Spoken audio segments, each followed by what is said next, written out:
Hello, everyone. Welcome to this panel about blended finance. Thanks very much to SHIP2B for inviting me to moderate this panel. I'm a member of the Executive Committee of Spain App. I'm also co-founder and co-CEO of Gawa Capital, having launched the first Spanish fund with a blended finance structure just a few months ago. We all know that different investors have different risk, return, and impact appetites. Some investors, as you know, are looking for a more market risk-adjusted financial return. Other investors, however, are focusing more on social impact, and they don't require such a high financial return. The challenge is that to meet the SDGs by 2030, we really need to mobilize the full range of investors in this risk, return, and impact continuum. And this is where blended finance comes into play. Blended finance is about alliances. It's about combining all these different investors, regardless of whether the investors are public or private, or whether the investors are more philanthropic or are more commercial investors. We really believe it's a powerful tool to leverage the much needed capital we need to meet the 2030 agenda. In Spain App, we've been studying for over a year in detail more than 10 different blended finance structures, and we've been working also with the 70+ organizations that are part of our network in an effort to define what we call the 3 pillars that must be taken into account by any actor interested in implementing blended finance transactions. These 3 pillars is what we call the 3 A's, which are additionality, asymmetry, and attraction. And I'm going to go a little bit into detail in each of those. Additionality, here we refer to social challenges where capital is not flowing in a natural way, either because there could be a market failure behind the social challenge, or maybe because just the investors perceive that investing to solve the social challenges is just too risky. So blended finance comes into play and allows funds to flow and make an impact in that social challenge that otherwise wouldn't be produced. The second A is asymmetry, and asymmetry refers to the different risk-return combinations that are structured in a blended finance facility. So what we have in this structure is catalytic capital investors and then more commercial private investors. Catalytic capital, usually what happens is that it takes a higher risk, or it gives the private investor part of a return, so that the private investor is de-risked and has a return enhancement. And this could be done through different instruments. It could be guarantees, it could be first loss tranches, it could be subsidized junior debt, or it even could be technical assistance, which is directly donation money that is used to strengthen the investees, especially on the social side of the business. And then the final A is attraction. It's attraction of private capital. This is an essential component of any blended finance structure. The catalytic capital has really to be used to mobilize private capital, ideally in a scale. So any investor looking to do blended finance will have to see if the intervention, if there is additionality in that investment. It has to structure different tranches with asymmetric risk-return combinations and needs to mobilize private capital. To talk about blended finance more in detail and look at some specific examples, I'm going now to introduce my fellow panelists, which I have in the panel, starting with José Carlos Villena. José Carlos is the head of division partnerships for development at Cofides, which is the Spanish DFI. Thanks very much, José Carlos, for being with us here today. Thank you very much. Also, we have in the panel Jordi Garcia Brustenga, who is the head of strategy and operations of Esta, which is the Spanish National Company for Innovation. Jordi, thanks very much for being in the panel with us today. Thank you, Rio. We have Karsten Zengerling, who is a senior advisor at FASE. FASE is a corporate finance advisory firm focusing only on social enterprises, with more than 7 years of experience, having advised over 60 transactions all over Europe. Good afternoon, Carsten. And finally, we have Xavi Pont. I don't think Xavi needs much more of an introduction. He's one of the founders of C2B, and he's also co-founder and managing partner of C2B Ventures, the fund that C2B is launching, and we will question him about additionality and mobilization of private capital later. So I will start with doing some questions, asking some questions to Jose Carlos and Jordi. Maybe I will start with you, Jose Carlos, and I will ask you, what are the social challenges that Cofidis is trying to resolve? What sources of catalytic capital do you have access to? And how important for Cofidis is the attraction of private capital when you enter into a blended finance structure? Maybe you can also illustrate it with a specific blended finance transaction. Okay, thank you very much, Agustin, for the introduction and for the questions. Of course, for us, for Cofidis, the SDG goals are in our DNA, and I think this is the challenge that we are targeting. To achieve the Agenda 2030 is our main goal, and to support the Spanish effort of the Spanish cooperation for achieving this goal. And I think this is, in a nutshell, what we are targeting in our strategy. And we produced a strategic plan 2 years ago that included this as a main driver of our strategy for this time. So, well, I think, yeah, we are perfectly aligned with the global agenda about the social development goals. Regarding the resources and the possibilities that we have to support the initiatives that target this challenge, let me briefly introduce first Cofidis. As you rightly pointed out, we are the Spanish DFI, but we have two souls, and I think they both are relevant for the impact investing sector.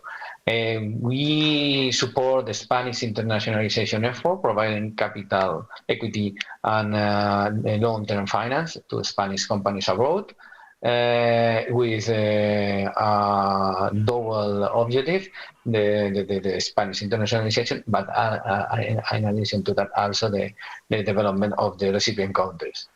That has been our main task or objective or mandate for many years. We are already 31 years old company, but since 2014, we received new mandates from the Spanish cooperation and other international organizations, and now we also actively work in developing the sphere. We are supporting the Spanish cooperation. Specifically, we are supporting the FONPRODE, that is the key tool that or instrument that the Minister of Foreign Affairs has for fighting against the poverty and achieving the SDGs targets. And we also are working with the Green Climate Fund, the main institution or the main international body devoted to the fight against the climate change challenge. And also we have been entrusted with the accreditation of the European Union to mobilize the budget.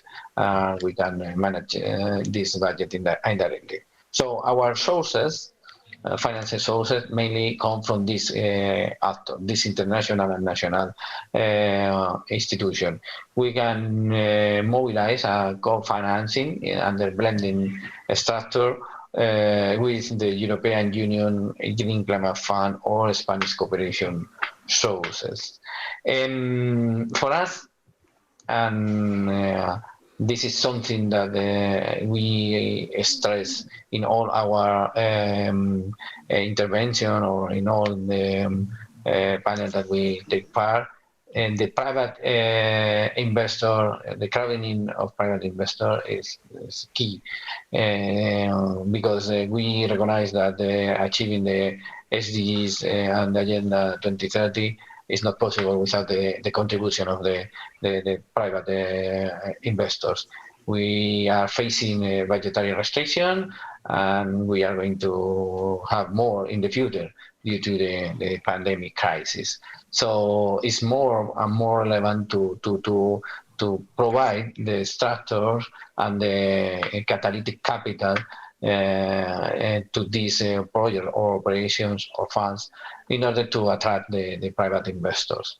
There is no a magic figure about how big should be the catalytic capital that is provided to a specific or a given project. I guess it's more related this to the underlying investments, the underlying assets, than to the proportion of the ratio. I will say that I have seen funds that has mainly public commitment, and there is no almost investment coming from or commitment coming from the private. But I think sometimes could be justified by the underlying asset. But we are trying to do, and we have some recent success history as Uruma Fund, and now we are trying to scale up this experience, is to provide the minimum public capital and the minimum catalytic capital in order to attract the private investor. I think it's a good moment, and we are in the momentum is more than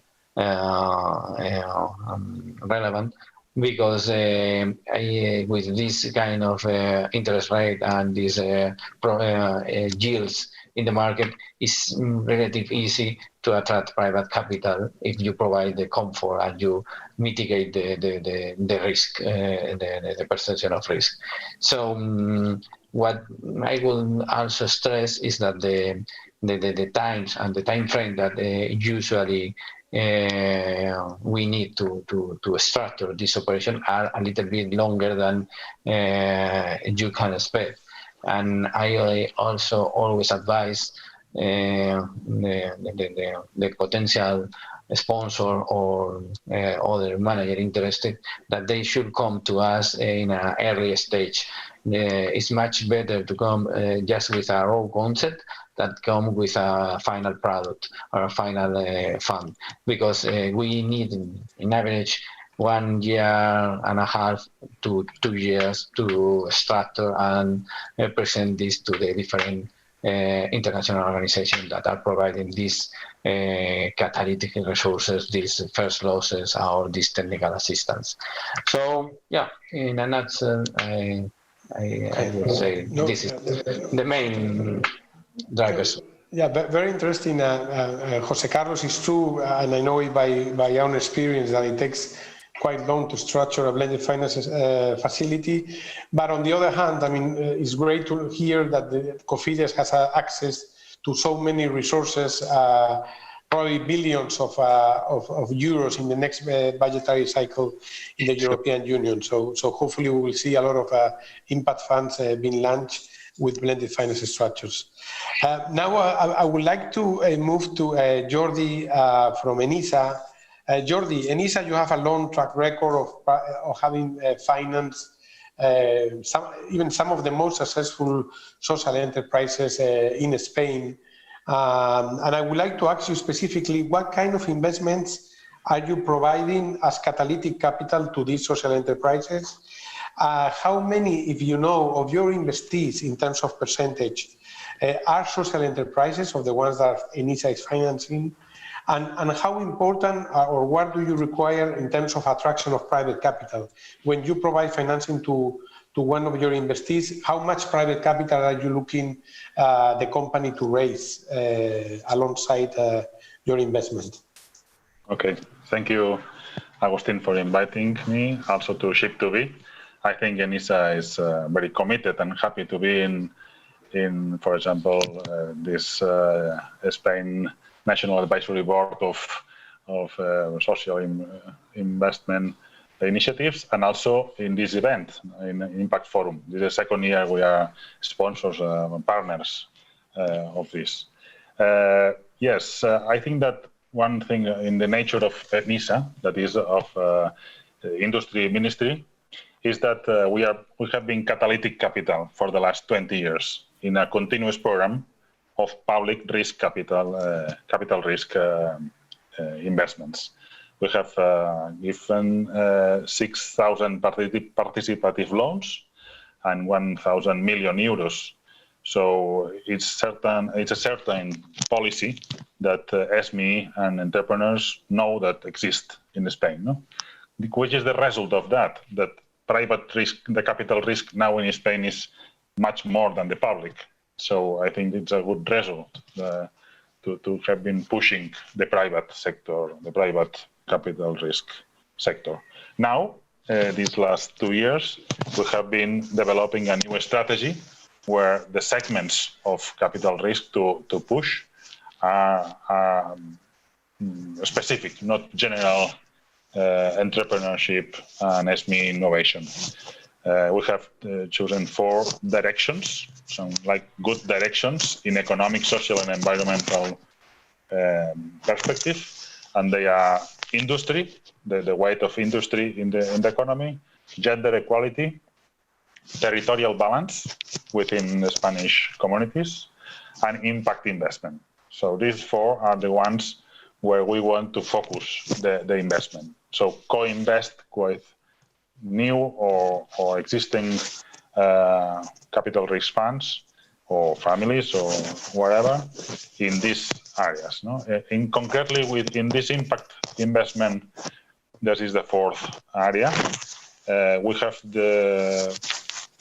decided with the ecosystem, with the entrepreneurship ecosystem in Spain, 5 missions or 5 areas, thematic impact areas, and we want the next years to help them to develop as we develop the general market in 20 years. So the next challenge is that, no?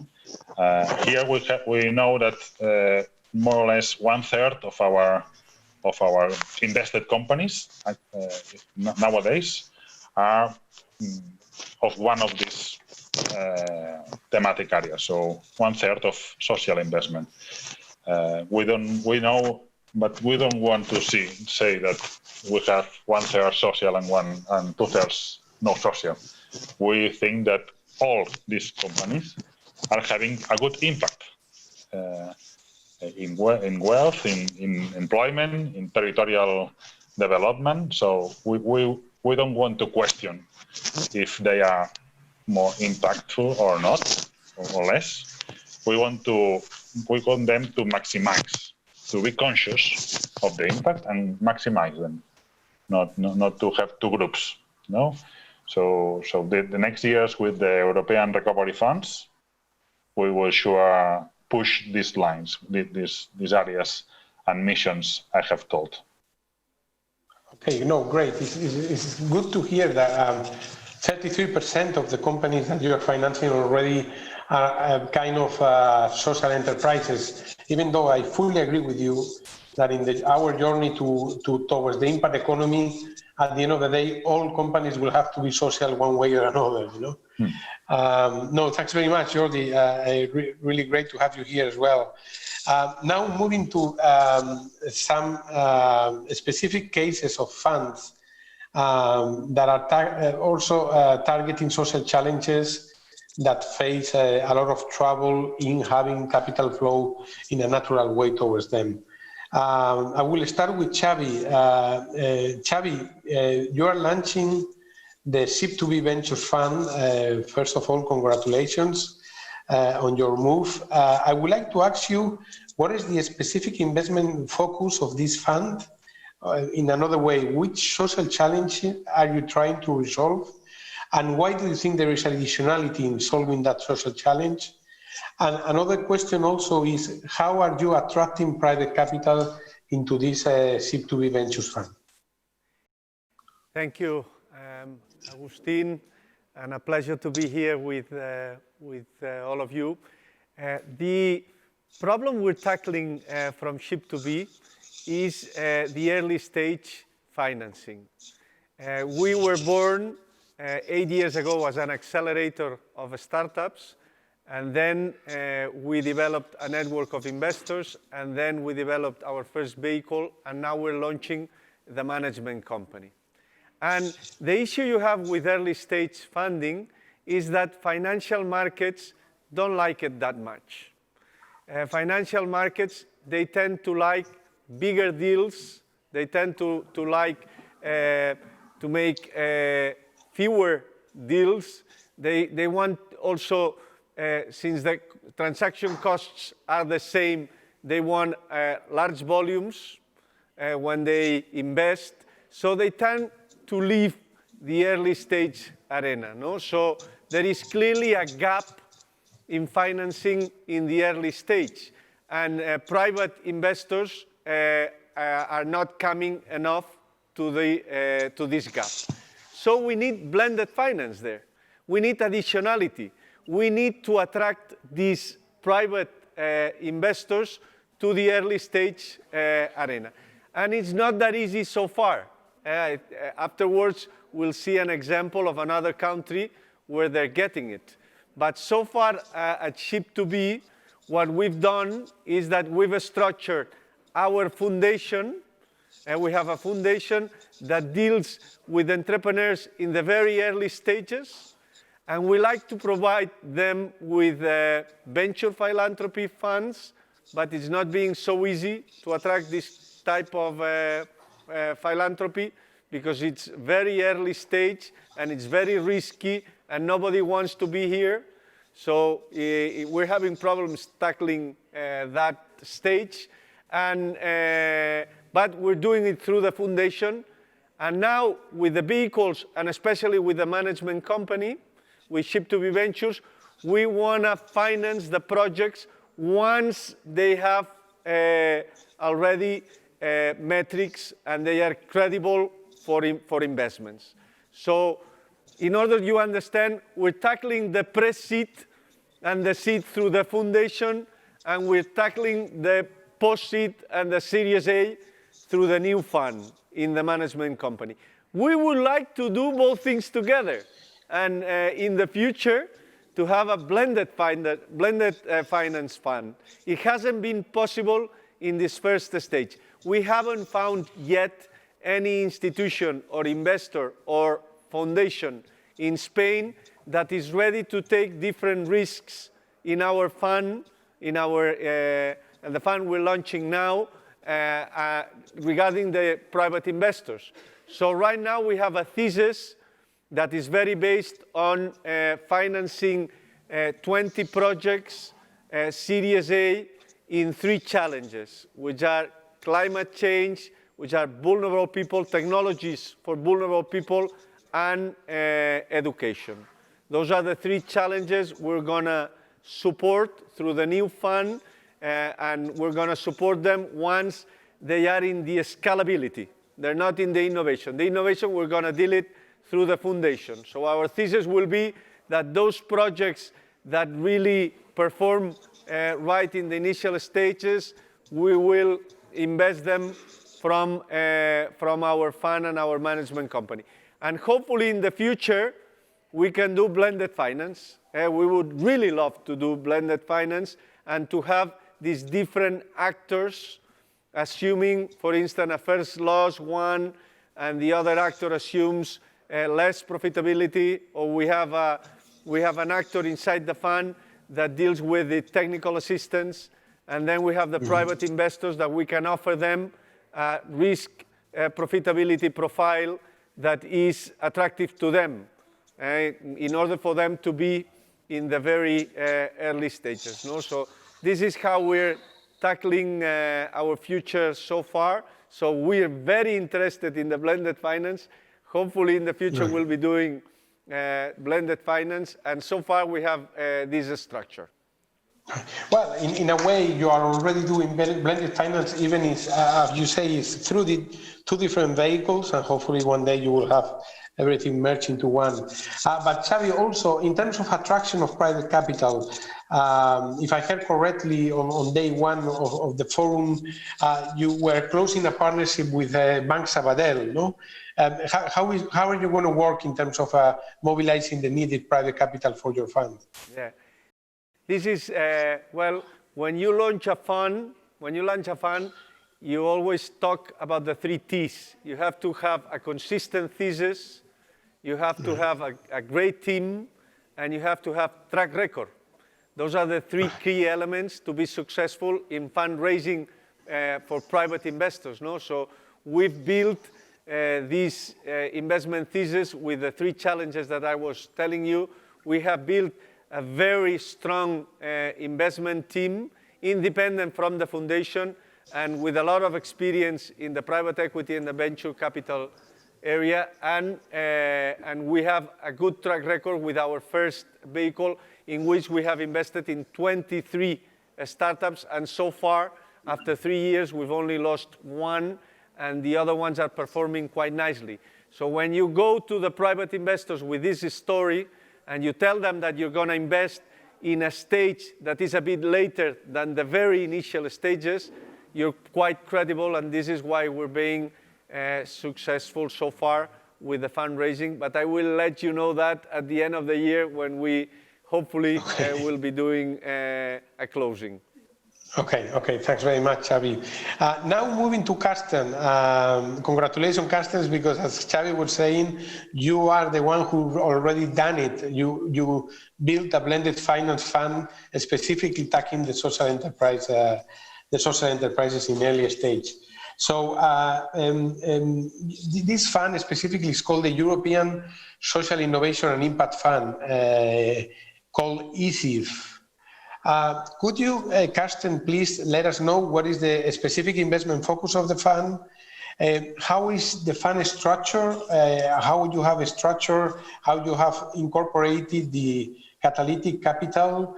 And how much have you achieved already in terms of attraction of private capital? And what are you looking to achieve in the next few months? Yes, thank you. Wonderful. It's great to be here with you. Sorry, my Spanish is not good enough to do it in Spanish. I studied in Barcelona 30 years ago, but it's obviously a little bit rusty. Maybe before I answer your questions directly, a few words about FASE. We are a corporate finance advisory firm, so we are working with clients in the early stage social enterprise space for over 7 years now. But we found it's very tedious for them to mobilize capital, even with our help. And we thought there are many people who want to invest in such enterprises. We are talking about ticket sizes of €500,000, which is, as Xavi rightly said, basically the death valley of social innovation, because many companies are able to attract capital if they have more than €1 million revenues, and they are always able to attract capital if they're only looking for €50,000 in grants. But the piece in the middle is where we are working and where the fund is targeted. And we thought the only solution, or certainly a viable solution to do that, would be to have a fund that is strongly de-risked, because we cannot do much about the returns of the social enterprises. They are what they are, but we can certainly de-risk it. So we created a fund vehicle, and by the way, we worked over 2 years on it. We created a fund vehicle that has 2 key features. The one is it has a guarantee from the European Union, more specifically from the European Investment Fund. It's called the EASY guarantee, that covers a certain first loss of the fund. And that guarantee, by the way, is available to a number of banks across Europe. It's more a banking product. We have discussed with the European Investment Fund to adapt it to our fund, which apparently is more a private equity kind of vehicle. And the second structural element we have in there is that we have 2 layers catering to 2 different animals of investors. We do have a senior tranche in there. I'm sure that the audience more or less understands what is roughly meant by that, which is a piece of the fund that is strongly risk-reduced by cash flow collateral mechanisms, by earlier access to the guarantees, but then the returns for that senior tranche are capped. And we have deliberately, they are kept at 1.5% per year, by the way. And we have deliberately created such a tranche in order to allow, well, we are a German company apparently, in order to allow German foundations particularly who have a lot of money, but for regulatory purposes are not allowed to invest risk capital in social enterprises to participate in our fund. And the remainder, the excess cash flow of the fund that the fund generates beyond that 1.5% goes to so-called junior investors. So in essence, the fund has basically three structural elements which are peculiar. The one is the guarantee element, which de-risks the fund, and the second one is the senior junior tranche bit. And by the way, the fund only invests mezzanine capital, so subordinated debt, no equity. Target returns are 5% for junior investors and 1.5% for senior investors. We have, over the last 6 months, generated some 5 million euros for our first closing and looking to get that up to 20 million within a year. Excellent. Excellent. Congratulations, Carsten. Very interesting, this tranche that you have for more philanthropic investors, which is capped at 1.5%. I mean, that will make it really attractive for more commercial investors coming looking for a higher financial return thanks to that return enhancement that this tranche provides. Okay, so we have a question from the audience, which is the following. In a blended finance structure, the person asking is trying to see whether, apart from equity tranches, there could be debt tranches as well. Would any of you take this question? Maybe Jose Carlos, you know this from the Uruma project already, where we have a debt facility, no? I think you're on mute, Jose Carlos. Sorry, I was on mute. Yeah, you are right. Sure. I think, yeah, we consider always the blended structure as a first loss, but there are other possibilities.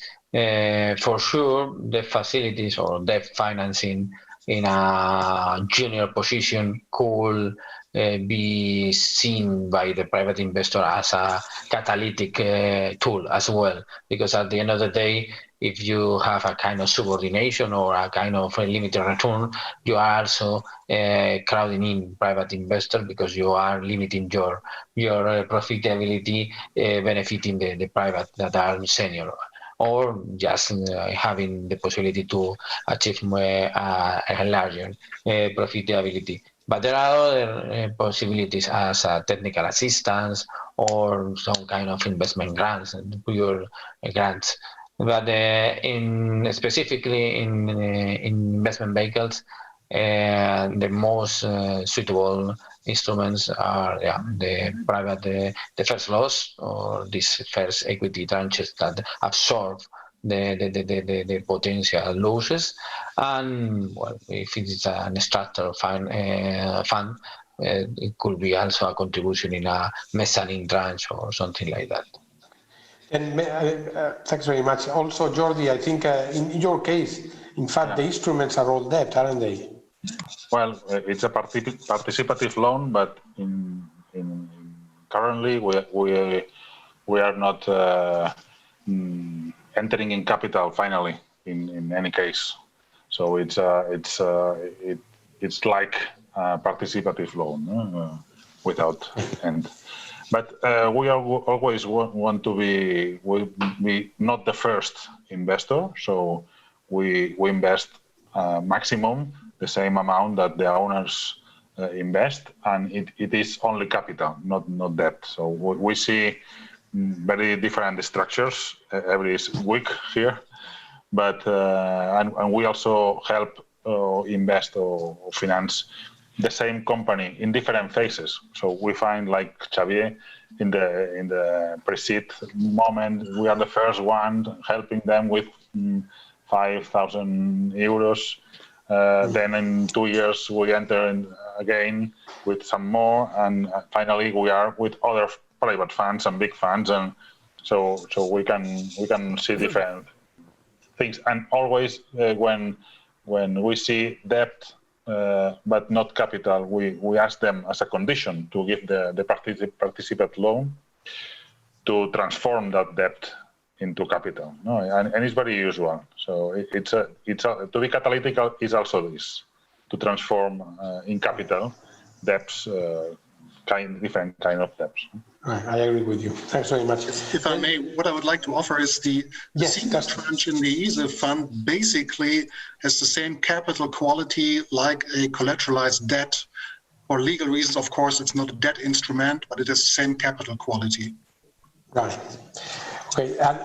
Thanks, Carsten. Also, I have a question that I was going to throw it to you, Carsten, as well, which is, whether a fund with blended finance structure, whether the terms and conditions of each tranches are transparent and available to all investors, regardless on which tranche are you going to invest specifically, So I'm not sure if I understand it correctly, but the senior investors, they can expect a return of 1.5%. Right. Very bluntly speaking, they should look at it like a credit, a loan. It's not a loan, but they should look like a collateralized loan. Obviously, there's a lot of financial engineering behind it, but it's not so complicated. For the junior investors, they shall be entitled to an excess return, which could be anything, of course, because they're junior investors, and that is around 5% as the target return. Apparently, the fund model that is behind that, or the economic model that is behind that fund is not as easy as to say, I'm going to invest in 20% here and default rates there. It's a bit more complicated, but it's not overly complicated. And in fact, many people, because they are impact investors in the first place, don't really care too much about it. I should say that basically the whole fund benefits from the guarantee, not only the senior investors. Right, but okay, thanks very much. No, and complementing what you're saying, I think when it comes to the cash waterfall, which will be in the fund prospectus, probably that's available and transparent to all investors, how is the different tranches are going to be remunerated. Exactly. Okay, great. So to conclude, I'm going to ask each of you just one or two sentences of what is needed really to leverage more blended finance. What do you need to see in the next year to really see a lot of blended finance structure happening? And I will start with Xavi. Very good. I think, Agustin, the key issue here is, for instance, to give financing to the early stage. Now we're dealing with philanthropy, with public sector, with social investors, with market investors, but we're doing everything separated.